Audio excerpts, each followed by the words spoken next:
আৰু মেইন বস্তুটো কি জানে নাই, এইখিনি আমাৰ মেইন বস্তু, এইখিনি নহ'লে একদম নহ'ব। সেইকাৰণে আমি এইখিনি এতিয়া খুন্দি ল'ম।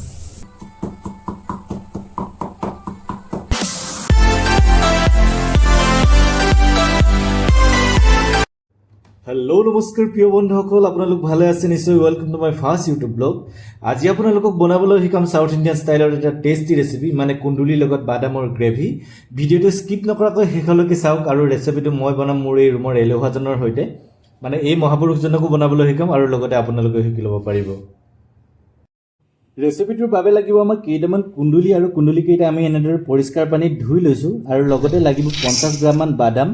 বাদামখিনিও এনেদৰে ল' ফ্লেমত ৰোষ্ট কৰি ল'ব লাগিব, সম্পূৰ্ণ ৰোষ্ট কৰিব লাগিব, নহ'লে খাওঁতে এটা কেঁচা বাদামৰ টেষ্ট আহিব। আৰু লগতে ধুই লোৱা কুন্দুলিখিনি আমি এনেদৰে কাটি ল'ম। মই কেনেদৰে কাটিছোঁ চাওক, এনেদৰে 4 ফালকৈ কাটিম। এনেদৰে 4 ফালকৈ কাটিব লাগিব আৰু সম্পূৰ্ণ এৰাই নোযোৱাকৈ কাটিব, যিহেতু আমি এইখিনি ফ্ৰাই কৰিব লাগিব, নহ'লে ফ্ৰাই কৰোঁতে ভাগি যাব। আৰু এতিয়া ৰোষ্ট কৰি লোৱা বাদামখিনি ঠাণ্ডা হোৱাৰ পিছত আমি এইখিনি মিক্সাৰত গ্ৰাইণ্ড কৰি দিম। আমাৰ গ্ৰাইণ্ডাৰৰ মাত শুনিছেনে? আৰু আমি এটা এটাকৈ আটাইখিনি ধুই লোৱা কুন্দুলি 4 ফালকৈ কাটি ল'ম। মই আগতেও দেখুৱাইছিলোঁ কুন্দুলিখিনি কেনেদৰে কাটিব লাগিব। আমাৰ এতিয়া ধুনীয়াকৈ কুন্দুলি কটা হৈ গৈছে। এয়া চাওক মই কেনেদৰে কাটিলোঁ। আৰু 4-5টামান বিলাহী আৰু 2টামান পিঁয়াজ এনেদৰে ফালি লৈ আমি হাফ ফ্ৰাই কৰি ল'ম। আমি কেনেদৰে ফ্ৰাই কৰিছোঁ চাওক। আৰু আটাইখিনি বিলাহী আৰু পিঁয়াজ ঠাণ্ডা হোৱাৰ পিছত এনেদৰে মিক্সাৰত গ্ৰাইণ্ড কৰি ল'ম। আমাৰ মিক্সাৰত গ্ৰাইণ্ড কৰি লোৱা বিলাহী আৰু পিঁয়াজৰ পেষ্টটো ৰেডি। আমি এইখিনি গ্ৰেভিত এড কৰিব লাগিব। 4 ফালকৈ কাটি লোৱা আমি কুন্দুলিখিনি এনেদৰে কম তেলত হাফ ফ্ৰাই কৰি ল'ম। ইয়াত আপুনি সোৱাদ অনুসাৰে নিমখ আৰু হালধিও এড কৰিব পাৰে। মনত ৰাখিব, এইখিনি সম্পূৰ্ণ ফ্ৰাই কৰিব নালাগে, হাফ ফ্ৰাই কৰি ল'লেই হ'ল। আৰু আমাৰ এতিয়া হাফ ফ্ৰাইও ইতিমধ্যে হৈ গৈছে। এইখিনি বিলাহী আৰু পিঁয়াজৰ পেষ্টখিনি, এয়া হ'ল বাদাম, আৰু এয়া হ'ল কুন্দুলি আধা ভজা, আৰু এইখিনি আদা নহৰুৰ পেষ্টটো। বেছিকৈ তেল নিদিবা হা।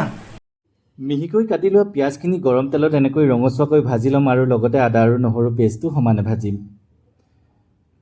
আৰু গুড়ি কৰি ৰখা বাদামৰ আটাইখিনি গুড়ি ইয়াত এড কৰি দিম। বাদামৰ গুড়িখিনি গৰম তেলত বাকি দি 2 মিনিটমান এনেদৰে ভাজি ল'ম। আৰু লগতে সোৱাদ অনুসাৰে হালধি, ধনিয়া পাউডাৰ, জিৰা পাউডাৰ, জলকীয়া গুড়ি, নিমখ আটাইখিনি আমি এনেদৰে মিলাই দিম।